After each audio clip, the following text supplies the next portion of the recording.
Assalamualaikum. Jadi di depan sana namanya Rizky Susanti. Tuh yang mana Mbak Rizky? Bisa. Oh Blitar. Oke. Selama proses itu PP apa nginep? PP. Blitarnya mana? Ditare dekat alun-alun.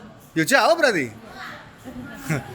Tapi ada yang dari Gandusari juga. Dari Gandusari juga ada teman-teman. Jadi masih pemula ya Mbak Rizky ya? Iya. Baru kali ini ya. Oke, dari masuk pelatihan, bukan dari daftar loh ya, dari masuk pelatihan sampai hari ini kamu tanda tangan job berapa minggu? 3 minggu. Oh 3 minggu, wah gila, yakin 3 minggu datang tuh. Bahasanya gimana? Masih belajar. Nah ya kan berarti ini gini, kalau bahasanya masih belajar berarti belum bisa nih kayaknya, belum lancar. Belum lancar. Jadi ini buat gini Mbak Rizky, buat motivasi teman-teman yang mau daftar ke Taiwan atau kemana aja ya. Jadi untuk mendapatkan job cepet itu bukan berarti harus lancar bahasa dulu kan. Ini enggak harus, paling nanti hanya belajar cewo-ceso aja kan, pengenalan. Oke kan, 3 minggu, pemula, masih baru pertama kali ke luar negeri, udah tangan job. Menurut sampean cepet apa enggak? Cepet Pak. Cepat ya, terlalu cepat.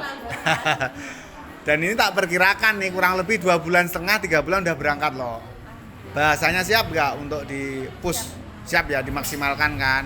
Oke, mentalnya juga disiapkan karena terlalu cepet ini menurut saya. Oke, pesan-pesan bagi teman-teman yang mau daftar kerja di luar negeri melalui PT BAM gimana? Oh, langsung datang ke PT BAM, temui Pak Arif, nanti prosesnya cepat. Dijamin ya. Ya.